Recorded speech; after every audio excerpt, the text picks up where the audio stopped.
La doctora María Elisa de Juan está con nosotros en esta mañana para conversar sobre muerte súbita en lactantes. Vamos a abrir las líneas telefónicas para todos los televidentes que quieran participar. Por supuesto, nos hagan su llamadita o le hagan alguna consulta a la doctora María Elisa. Ya lo sabe, 366-0809 o 366-0819 para que usted pueda participar. Con mucho gusto. Bienvenida, doctora. ¿Cómo está? Buenos Bien, días. bien. Buen tema. Nosotros, muerte súbita en lactantes. Sí, bueno, la verdad que sí es un tema que puede causar un poquito de ansiedad, temor o preocupación. Entonces, básicamente es qué hacer o qué recomendaciones podemos hacer para prevenir lo que es el muerte súbita de lactante. La muerte súbita de lactante es aquella que se da en menores de 1 año. Característicamente se da durante el sueño, donde pues el niño, cuando los padres despiertan, pues se cuenta que el niño pues ha fallecido. Entonces, a pesar de todos los estudios que se han realizado, tanto genética, tanto de analítica, pues no se ha determinado a ciencia cierta la causa por la cual pues estos niños fallecen. Hay ciertas hipótesis, que es lo que se plantean que puede suceder durante estos eventos, donde pues el niño deja de respirar y muere en la cuna. Antes del primer año, obviamente. Sí, esto se describe en el primer año. Ocurre con más frecuencia entre el mes y los 4 meses. Es donde se da la mayor incidencia de muertes o de funciones. Pero se ha mencionado más o menos, o sea, como usted menciona, no en exactitud, pero quizás algo que esté relacionado con ello. Sí, se habla más, por ejemplo, es más frecuente en varones, en niños, por ejemplo, de raza negra o nativos americanos, como se describe, más que en caucásicos o europeos. Antecedentes, por ejemplo, si hay factores de riesgo, como por ejemplo fumar durante el embarazo, consumir alcohol, consumir drogas durante el embarazo, continuar fumando, o que haya humo alrededor del ambiente o en el entorno del niño, humo de cigarrillo, pues son factores de riesgo. También la posición al dormir, el dormir boca abajo puede ser un factor de riesgo. Un factor de riesgo para las defunciones o las muertes de los niños. Entonces, también la utilización de colchones muy blandos, colchones de agua, colchones o felpas de cordero, de pelo, cosas que el niño se hunda en el mismo colchón, la utilización de almohadas, la utilización de los bumpers, los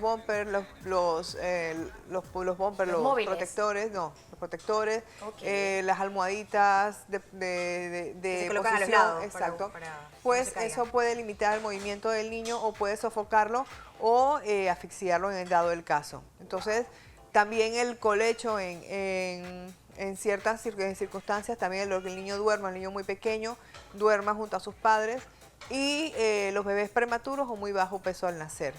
Entonces, obviamente, estos factores pueden condicionar a que el niño pues tenga un riesgo mayor. También otra cosa que se describe, si hubiese algún tipo de alteración a nivel de lo que es el cerebro del niño en los centros de regulación de la respiración o de la oxigenación. Lo que se describe es, de repente, dependiendo de la posición del niño, el niño empieza a respirar aire recirculado. Es decir, que si yo estoy sobre una superficie donde no tengo una buena circulación del aire porque estoy por una almohada, una manta o cerca de otra persona, pues empiezo a respirar ese aire reciclado. ¿Qué es lo que yo llamo el aire reciclado? Es el que yo exhalo, que tiene proporciones más altas de CO2 y menores proporciones de oxígeno. Entonces empieza a bajar lentamente la oxigenación en sangre en los niños, y automáticamente lo que debería suceder a nivel del cerebro es que el niño se despierte, ya sea llorando o se despierte completamente y empiece pues a respirar o a cambiar de posición para oxigenarse mejor. Ahí es donde de repente algo falla y no se da ese proceso de despertarse de esa respiración, de crear ese movimiento para que el niño busque una posición donde encuentre más aire, no reciclado, aire con un poco más de oxígeno, y el niño se oxigena. Entonces, al bajar esa oxigenación, simplemente el niño empieza a no estar oxigenando y, y se presenta la muerte, donde empieza pues a bajar la frecuencia cardíaca, se presenta Ay, un Dios paro mío. y el niño pues fallece. Claro, ¿cuál es la recomendación para las madres primerizas? También, Porque madres primerizas y relacionan mujeres, mucho las muertes súbitas con madres claro, primerizas. primerizas, menores de 20 en la años, que también colocas es el un factor de bebé riesgo. también. ¿Qué posición debemos colocar nuestro bebé recién nacido? La posición que se recomienda en el primer año es el back to sleep o dormir boca arriba, ni siquiera de lado y definitivamente no boca abajo. El ¿Por niño qué de debe lado no? Disculpe. de lado porque igual se puede producir por algún tipo de movimiento, el niño puede Puede cambiar la quedar. posición de la cabeza e igualmente puede quedar en esta posición de riesgo donde el niño puede sofocarse mientras duerme. Entonces la posición debe ser boca arriba. El principal temor de los papás que piensan que la posición boca arriba puede ser peligrosa, piensan que el niño puede regurgitar o vomitar y se ahoga. En realidad tenemos mecanismos protectores de la vía aérea que evitan que suceda eso. En la vía aérea se va a cerrar e igualmente, en caso de que hubiese una regurgitación, el esófago está por detrás de la tráquea y no se va a producir ese ahogamiento o ese sofocamiento por el vómito. Y además que las vías respiratorias ante el contacto de líquido pues se van a cerrar y se van a proteger. O sea que Claro. realmente no va a suceder eso. El back to sleep o el dormir boca arriba es la posición que los pediatras, analizando toda la estadística sobre las muertes súbitas de lactante, es la medida más efectiva que de hecho ha reducido la cantidad de muertes asociadas al dormir o asociadas a la cuna en menores de 1 año. ¿Conoce usted de estos casos en Panamá, doctora? Sí, en Panamá hay casos, se manejan directamente en el Instituto de Medicina Legal y Ciencias Forenses. Ellos, una vez que reciben el reporte de una muerte súbita de lactante, pues ellos realizan una investigación. La autopsia, la evaluación de las muestras de tejidos.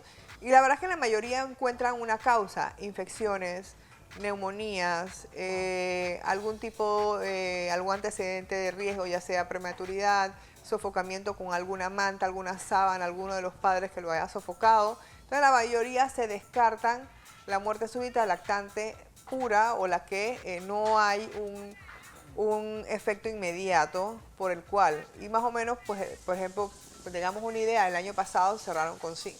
De todas las muertes que hubo, 5 definitivamente se cerraron como muertes súbitas de lactante. Entonces, Wow. sí se describe, Claro. no se habla mucho de eso probablemente, tampoco tenemos asociaciones que ayuden a manejar el duelo de la muerte de un hijo, más allá, por ejemplo, la Fundación Piero Rafael de la Hoz, que es el que más se describe relacionado al manejo del duelo o de la pérdida de algún ser querido, pues la pérdida de un hijo por este tipo de circunstancias. Doctora, el aire acondicionado, por llamarlo así también, que esté muy fuerte, puede No, al ocasionar- contrario, ayuda mucho. no es que ayude.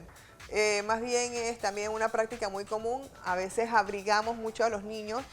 Al aumentarle la temperatura, el niño también se puede sofocar y eso también puede condicionar. O sea que el niño, si yo tengo calor, no le puedo poner tres Claro, ropas al claro, niño. O sea, claro. tiene que ser consona como me siento. Entonces, tener una temperatura agradable y tener al niño con una ropa cómoda, pero justa y necesaria para que el niño pues pueda dormir. El tema de las almohadillas, o sea, he visto que muchas personas tienden a colocarlas en efecto como al lado de la cabeza. No. Quizás iría por los pies. Ni tampoco. Tampoco. Cero. O sea, las camas, con respecto a hablar sobre la cuna, te recomienda pues tenerlo al niño en la habitación, sí se recomienda, ya sea un Moisés en una cuna al lado de los padres, para que sea de libre acceso. La lactancia materna en cualquiera de sus formas, aunque sea parcial o total, es un factor protector. El uso de chupete, una vez que la lactancia se establece, el niño empieza a dormir succionando el chupete, también es un factor protector.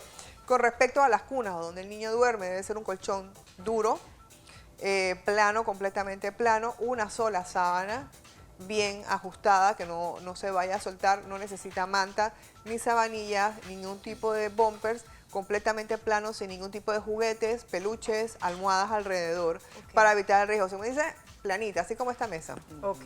Limpiecita. Importante saberlo. Sí. Sí, porque a veces uno se siente como si uno fuese el bebé. Es que no debe tener frío, lo voy a arropar tanto. Y es verdad, como se mueven tanto, Claro. llega el momento en que ya quedan envueltos y tú dices, ¿dónde está? No, exacto, nos quedan envueltos y además yo lo recibo en la consulta, o sea, a veces me llegan niños con este calor tropical nuestro y llegan con una camisita, con una pijamita y con un abriguito, más las sabanitas de estas Sí, de lanas sí. gruesas. Sobre todo en el sol, A yo mí ya veo- me dio calor. Yo Nada más, gente nada con- más de verlo. Digo, A mí me hay dio que calor de protegerlos del verlo. sol, ¿no? Pero yo he visto gente caminando con los bebés Sí. bajo este sol, no llevan paraguas, 1, 2, el bebé va pero forrado, Y con el gorrito de lana. como que lo envuelven en un repollo de ropa, es una cosa terrible, hay que Sí, tener mucho sí. O cuidado. sea, Ser consciente. hay que ser consciente, o sea, el niño se sofoca, el niño se puede deshidratar, el niño puede aumentar la temperatura, la frecuencia cardíaca y puedes ponerlo en peligro, de hecho, con tanta ropa. Yo a veces recibo niños, hay niños que cuando les tomo la temperatura vestidos, me marcan casi fiebre. Cuando le empiezo a quitar la ropa, el niño ya Qué locura. no regula su temperatura. Entonces hay que tener cuidado también con la cantidad de ropa que uno les pone. O sea, vivimos en Panamá, Panamá hace calor, no hace frío. O sea, lo más fresco de allá en tierras altas es 17 grados. Totalmente, pero uno se acostumbra y piensa que esto sería como una protección del sol, sin embargo, Ay, los no. estás Cosita. cocinando, Claro, como decimos así, sofocando, pobrecitos, por supuesto. sofocando. Ay, cositos, de verdad que buen tema, ¿no? Sí, buen tema. Yo puedo hablar, por ejemplo, mucho de eso con mis amigas madres primerizas. Las mujeres le tienen pánico, dice que te vuelves mamá psycho, o sea, no sabes cómo poner al niño, entonces está la abuelita diciéndote que lo pongas boca abajo, la tía que lo pongas de lado, el esposo que leyó que era boca arriba. Entonces tú no sabes cómo poner al niño y a veces no duermes bien porque estás con un ojo Pendiente. abierto, así casi todas las mamás, ese es el síndrome de la mamá primeriza. Duermes con un ojo abierto, el otro cerrado y pendiente al niño. No, claro. Otra cosita que también me gustaría preguntarle, usted habló de las mantas, de los juguetes, sobre los gorritos. A mí una vez Lía se me estaba sofocando con un gorrito porque No era muy necesitan grande gorritos. y se le estaba viniendo a la nariz y desperté porque yo dormía así, sintiendo la respiración de ella al lado. Entonces, hablemos de los gorritos. ¿También usted cree que esto podría causar sofocación? Por supuesto, si se desplazan, ellos no necesitan gorritos para dormir. Y este pensamiento que dicen que hay que proteger, para mamá panameña del mollejita. interior, la mollejita dice que hay que protegerla. No, como le digo a las mamás, nosotros no somos ballenas, nosotros no respiramos por la- Dios mío. Ok, entonces no es importante Lo que realmente sí- tapar esto cuando están en casa. No, para nada. Lo que sí es algo que sí se ha visto, ha ido en aumento, es un síndrome asociado pues a la posición de dormir que se llama plagiocefalia, que es cuando la cabeza se aplana. De tanto dormir, por ejemplo, boca arriba, la parte de atrás se empieza a aplanar. Entonces, eso obviamente pues es como una deformidad de la cabeza. Y eso se corrige ya cambiando en el día de posición al bebé, porque en el día lo estamos supervisando. Y cuando el niño está despierto, siempre tenerlo boca abajo. Y también el tener el niño durante los periodos despiertos, boca abajo, le favorece y le fortalece mucho el trabajo de lo que son los bracitos, el cuello y la cabeza, como parte de la estimulación que uno recomienda. Hay niños que lloran porque están incómodos boca abajo y tienden a volverme a poner boca arriba, boca abajo todo el tiempo posible, mientras ¿Los esté cuántos despierto. primeros días boca abajo? Todo el tiempo posible, el niño tiene que estar boca abajo porque necesita trabajar Fuerza y toda todo. esta parte de acá, porque si no es como cuando tenemos a una persona muy activa que la ponemos en una cama 3 meses, cuando se va a levantar está totalmente débil, entonces es importante el ponerlo boca abajo y para dormir siempre boca arriba. Qué interesante, Qué buen ¿no? dato. El caballo nace y camina a los minutos. El Correcto. ser humano necesita tanta ayuda y luego no creemos No, tanto. y Oye, cuidado, no es muchas tanta ayuda, gracias. sino que creo que Conocer y saber el cómo. tema de tener conciencia nos hace sobreproteger. Entonces a veces limitamos Abusamos. lo que por instinto Cierto. el ser humano va haciendo por sí solo. Doctora Tiene usted María toda la Elisa, razón. mil gracias por esta entrevista, de verdad buenísima. Ya usted lo sabe, tome nota y más si es una madre primeriza.